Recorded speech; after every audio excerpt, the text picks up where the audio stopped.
alhamdulillah Allah izinkan was-was saya sembuh. Demikian. Nah, bagi Anda juga coba cara seperti saya ini lakukan ya.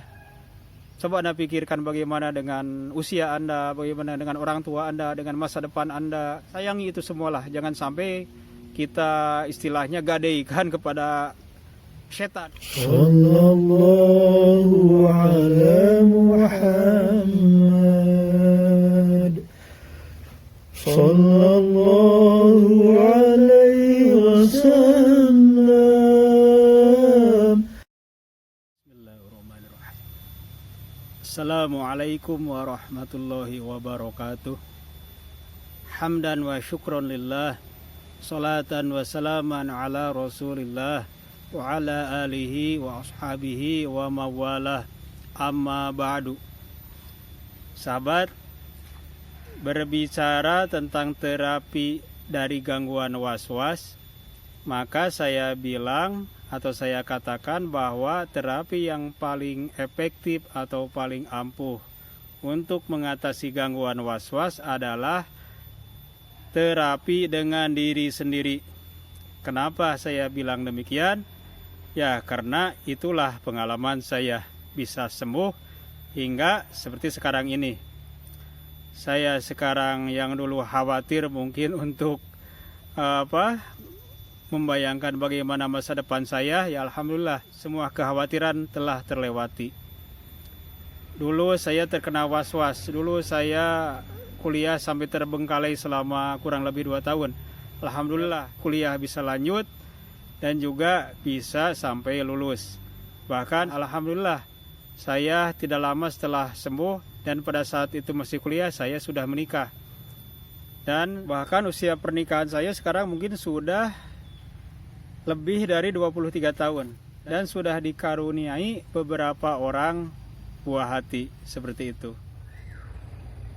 Nah, bahkan saat ini saya juga ini lagi mudik nih di kampungnya mertua atau di kampung halamannya istri, tempat kelahiran istri di Kabupaten Pangandaran atau kalau dulu Kabupaten Ciamis sebelum dimekarkan.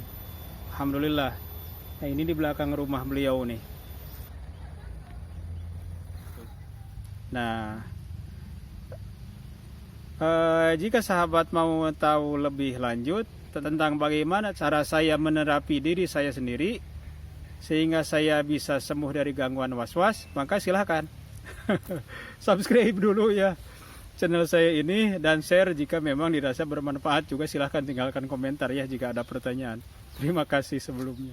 Nah, jadi dulu itu setelah saya berobat kemana-mana kepada banyak kiai dan ustadz, tapi was-was tidak sembuh-sembuh, akhirnya suatu saat saya berpikir, dan saya tetap ingat kepada salah seorang ustadz yang memang pertama kali saya datang kepada beliau untuk konsultasi dan masih bersifat paman mungkin saya pada beliau ya, paman jauh.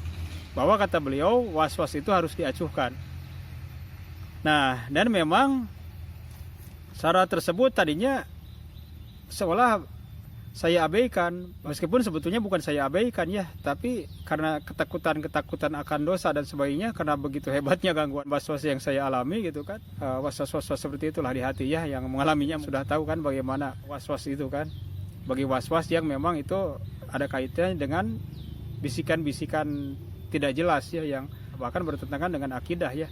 Tapi untungnya itu was-was ya, bukan yang sebenarnya. Bahkan kalau itu datang dengan di luar was-was atau dengan kesadaran, itu bisa menyebabkan murtad ya. Nah, itu dulu saya sulit untuk menuruti apa kata paman saya tersebut gitu kan. Jadi saya sampai terus-menerus berobat ke sana kemari. Kuliah terbengkalai sampai 2 tahun.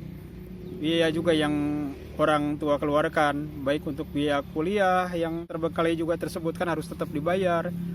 Kemudian juga untuk biaya berobat ke sana kemari gitu kan, baik untuk mendatangi ustadz atau kiai yang dekat, ustadz atau kiai yang jauh apalagi jaraknya itu kan, itu tidak sedikit juga ya. Nah, pada suatu saat akhirnya saya itu waktu itu lagi mengurung diri ya di kamar di atas tempat tidur. Itu yang was-was kan ya. Bagi Anda yang was-was mungkin banyak di antara Anda yang mengurung diri juga kan ya.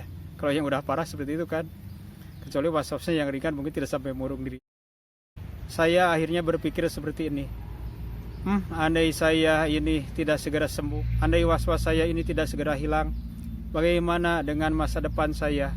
Saya juga harus punya masa depan yang baik. Saya juga harus berkeluarga. Saya juga harus punya istri, harus punya anak. Terus bagaimana dengan orang tua juga? Andaikan kuliah saya hancur, andaikan masa depan saya hancur, kasihan mereka. Kasihan karena biaya yang dikeluarkan, dan kasihan juga terutama beban pikiran mereka dengan memikirkan bagaimana anaknya yang tidak sembuh-sembuh karena was-was. Nah, saya berpikir serius seperti itu. Akhirnya saya berpikir, kalau begitu mulai sekarang saya sambil teringat kepada ucapan paman tadi ya, yang Ustadz tadi yang pertama kali saya datangi. Memang saya harus mengacuhkan seperti apa kata paman saya tersebut. Dan harus saya paksakan, betul-betul saya acuhkan. Meskipun terasa berat, meskipun perasaan dosa atau merasa kafir dan sebagainya itu terus datang, tapi saya harus benar-benar mengacuhkannya, harus benar-benar mengabaikannya. Tidak lagi seperti dulu, saya takut dan takut dengan pikiran-pikiran yang datang. Nah, setelah saya berpikir seperti itu, maka saya bertekad untuk mengacuhkan was-was jika datang. Nah, ya memang tidak lama kemudian was-was itu datang. Dan saya coba acuhkan. Was-was datang lagi, saya coba acuhkan sama sekali. Memang di awal-awal itu sangat berat. Perasaan takut itu datang menghampiri atau menghantui. Saya takut dosa besar lah. Saya takut kafir lah, takut murtad, takut syirik atau musyrik dan sebagainya. Nah, tapi saya coba paksakan, saya acuhkan. Nah, setelah saya acuhkan dan hilang, ternyata datang was-was yang lainnya menyusul. Nah, kalau kamu acuhkan berarti kamu mengiyakan dong, berarti kamu nanti berdosa dong, berarti kamu nanti murtad dong, berarti kamu ke neraka dong. Kurang lebih seperti itulah susulan-susulannya.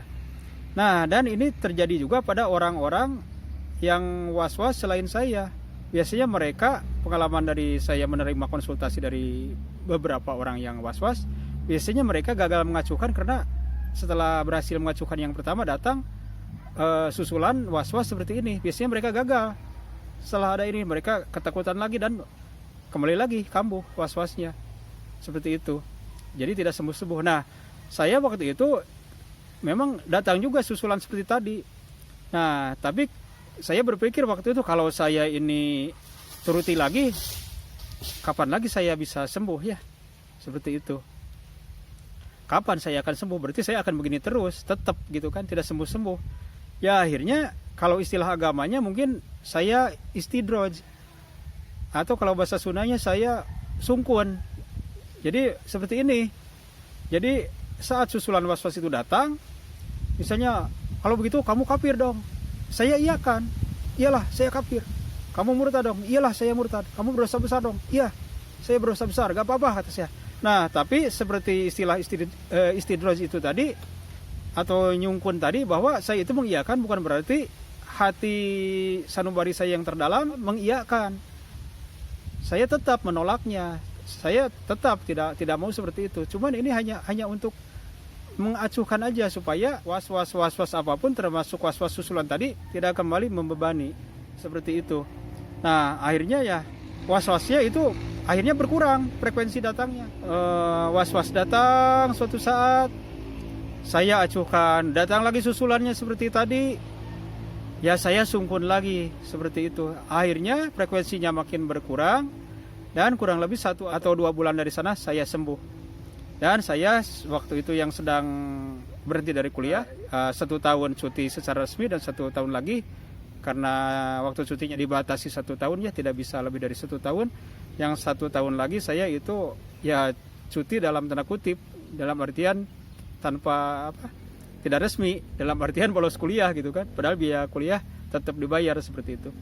Nah, akhirnya setelah kurang lebih 1 atau 2 bulan tadi saya acuhkan dan sungkun, alhamdulillah Allah izinkan was-was saya sembuh. Demikian. Nah, bagi Anda juga coba cara seperti saya ini lakukan ya. Coba Anda pikirkan bagaimana dengan usia Anda, bagaimana dengan orang tua Anda, dengan masa depan Anda. Sayangi itu semualah, jangan sampai kita istilahnya gadaikan kepada setan gitu ya. Iya, karena itu kan was-was itu dari setan. Jangan sampai kita gara-gara menuruti setan gitu kan, maka usia kita, biaya kita atau biaya dari orang tua kita, masa depan kita hancurkan seperti itu. Sayangilah dan sayangilah. Jadi bagi Anda pun yang ingin segera sembuh dari was-was, silahkan menerapi diri sendiri dengan cara memikirkan bagaimana dengan masa depan Anda, bagaimana dengan orang tua Anda, dan sebagainya. Supaya dengan seperti itu nanti Allah kehendaki kekuatan untuk mengabaikan was-wasnya itu akan makin besar dan makin kuat, sehingga gangguan was-was dari setannya terkalahkan dan Anda sembuh. Baik, demikian sahabat, semoga video saya kali ini bisa bermanfaat buat sahabat semua. Mohon maaf atas segala kekurangan. Insya Allah kita berjumpa di video yang lain. Wassalamualaikum warahmatullahi wabarakatuh.